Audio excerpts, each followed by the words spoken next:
Okay, today's lecture, Chapter 11, The Progressive Reform Era, Section 1, Origins of Progressivism. The objectives for today: what are the key goals of the progressives? How did ideas of progressive writers help inspire new reform movements? What reform organizations and what women reformers took up the progressive causes? And why did reforms meet with resistance? Okay, so let's start ourselves off here. So we have to understand what the progressive era is about attempting to do, right? If you look at the root word, it's progress, right? Well, if we're going to try to progress from something, there has to be some kind of problem. And basically what we've been talking about the last couple of units, right, is this massive amount of industrialization, right? Immigration, migration within the United States, urbanization. These big trends have been happening over the last 20, 30 years, have led to a lot of growth and a lot of prosperity. Everything's fantastic. However, there are some problems, right? It does tend to cause poverty, right? Massive unemployment, terrible, terrible working conditions, right? Political corruption, right? So not everything's rosy and pretty. And the progressives really just believe that the government needs to do something, right? Private charities are not going to be enough to solve our problems, right? We need governmental action to fix these issues and address them. And so we call this kind of period, again, roughly from about 1890 to about 1920, is just this progressive era.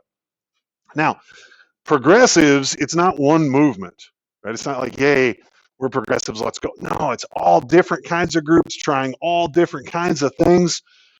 Some of them, we look at them are just fantastic. We would support them. Others, we would look at it and go, oh my goodness, you guys are out of your mind, right? So don't think of this as, in the modern kind of good versus bad. That's not the way you want to look at it. It's progress. We're going to address problems and we're going to try to fix them, right? That's what this is. And so let's start off with this kind of big kind of overarching idea here. If we're going to take all progressives, all these different movements, and try to say, look, what do they have in common, right? They're basically going to look at trying to solve different kinds of issues, social issues, right? How do we fix society? Moral issues. What you guys are doing over here is it's just wrong. It's morally wrong. We need to fix it. So there's going to be movements like temperance, right? Trying to limit alcohol. Economic issues. We talked about those, whether it's jobs, whether it's unemployment, and political issues, right? Governments are massively corrupt, right? Political machines are running things, especially at the local level. So again, if we're going to take all the progressives and kind of lump them together, you could really look at there were four main goals, and that's what these are here on the screen. So first of all, government needs to be accountable to the citizens, right? The government works for us, right? We give the government power, we loan it to them, right? Because we have the power, popular sovereignty, it's ours. We're going to loan it to you, and then you are going to do what we want. That's what government should be. Government needs to curb or limit or restrict the power and influence of the wealthy. Industrialization, where we talk about these robber barons, these captains of industry, the Carnegies, the Rockefellers, these guys that are just insanely rich, and they have way too much power. The special interests is what they would be called in about another decade here, whether it was the steel interest, the oil interest, the farmers' interest, labor, all these different groups coming together and they want something, right? And so government needs to limit these groups.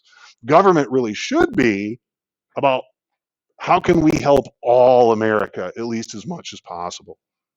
Okay, we're going to give government power, local, state, national. We're going to give them power so they can become more active in improving people's lives.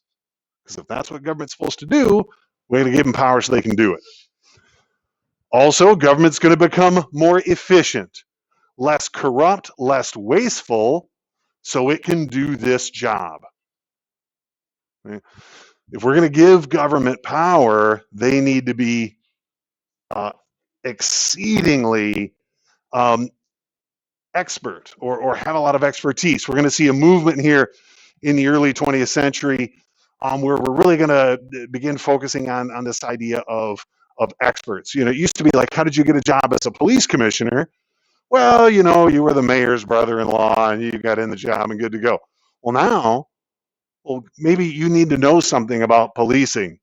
How do you get a job as a fire inspector? Well, you probably should know something about building safety and making sure, you know, this building just isn't going to burst into flames or something like that. Or if it does, we got to make sure people can get out.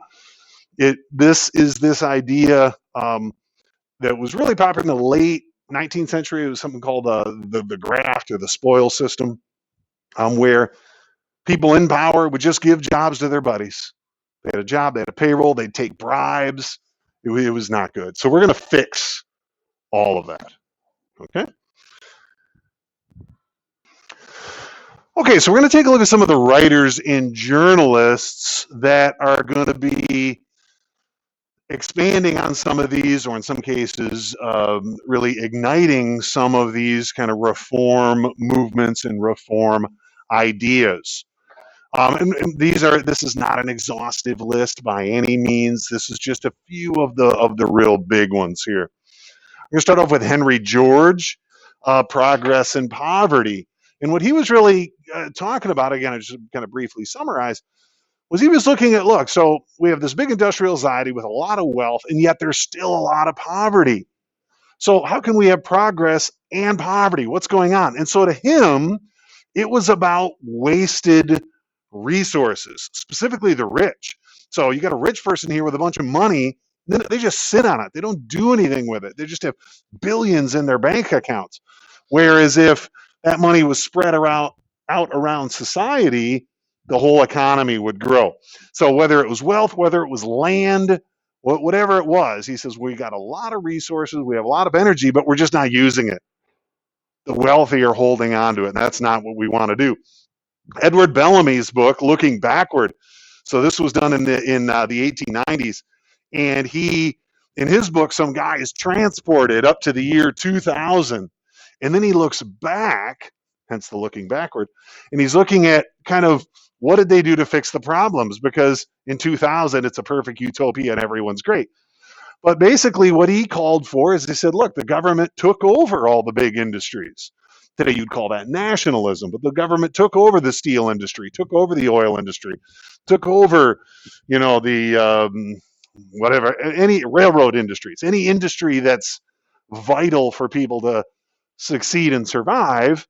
Why should this guy be getting super rich off that, right? The government should own it and we should all share it. And after this, there were these movements, these nationalist clubs poking out around the country, calling for the nationalism or the government ownership of these big industries. Investigative journalists, we already talked about a couple of these, but they're going to go into certain industries and they're going to dive deep. I know you guys looked at Upton Sinclair's book, The Jungle, where he was looking at the immigrants working in the meatpacking industries in Chicago. And he found just the horrible, horrible working conditions. And he wrote about it in this book, where he talked about workers that just get, you know, their arms damaged or mangled or chopped off. Workers would fall in the vats of the meat and be cooked up right with the meat and then sent out as sausage. He talked about like the assembly line where they'd put the meat on the conveyor belt and these big dicers would come and they'd chop up the meat, and then rats would jump up on the meat to get at the meat, and then they'd get chopped up too and just sent off as food. Well, and we're going to talk a little bit more about this later, but people were shocked at this. Sinclair was upset because they weren't too shocked about the worker getting injured. What they were shocked about is the food, which is, I can see many of you guys are kind of looking at the same way. The food, and so Upton Sinclair famously said, I aimed for their hearts, but I missed and I got them in the stomach, because he's going to spur a big group of legislation based on food reform, and we have like the USDA based on this one. Lincoln Steffens is going to talk about corruption in the cities, specifically St. Louis, but on multiple cities. He's going to go after these guys and how are they, getting wealthy off the members of the community. Ida Tarbell, we've already talked about her with her instance on the train, but she's going to write a amazing book on the history of the Standard Oil Company.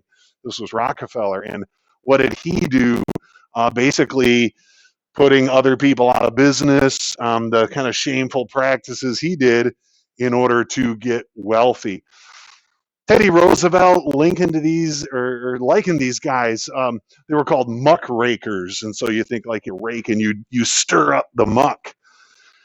Roosevelt actually was served quite well by these muckrakers. He was able to use them and use their kind of stories to further his own progressive agenda, which we're going to get to in a different time here.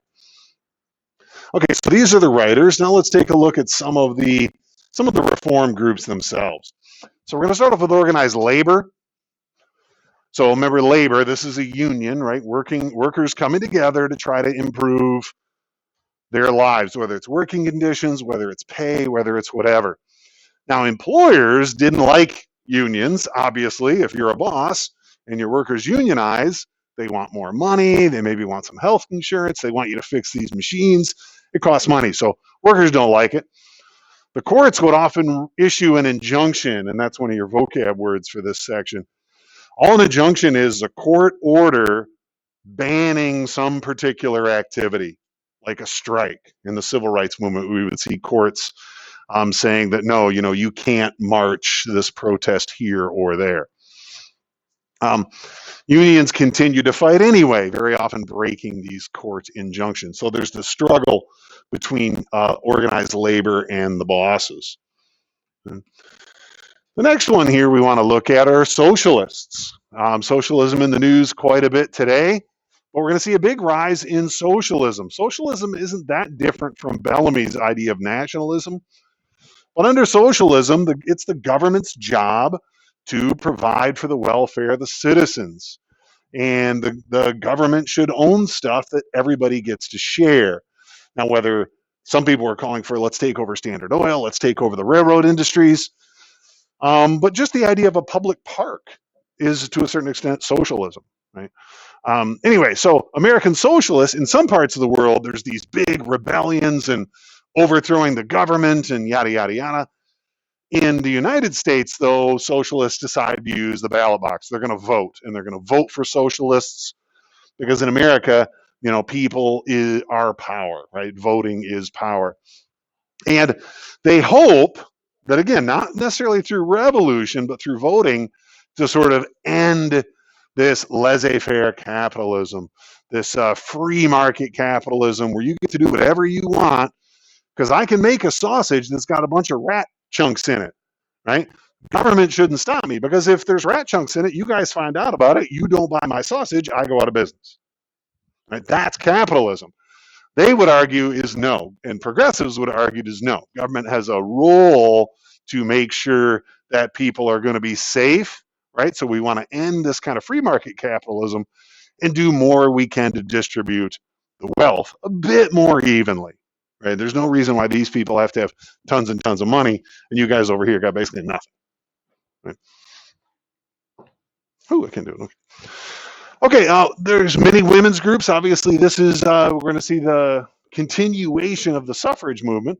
The National Consumers League investigated how these different goods are sold, sort of like we talked about, whether it was food, but this is also going to be things like medicine, right? What's in these medicines? How are they made? How are they marketed? They're going to go after child labor, right? It was not uncommon at all for most of you guys to already have a job and be out of school. 7, 8-year-olds sometimes, but definitely 11, 12, 13, you're in the workforce. And they were trying to discourage that, kind of doing early boycotts, discouraging people from buying from stores that employ children. And of course, suffrage, if we can just give women the right to vote, women care about these issues and we can get society to change, right? So all of these groups are trying different things. Okay, so Jane Addams and Florence Kelley, they're going to build something called Hull House in Chicago.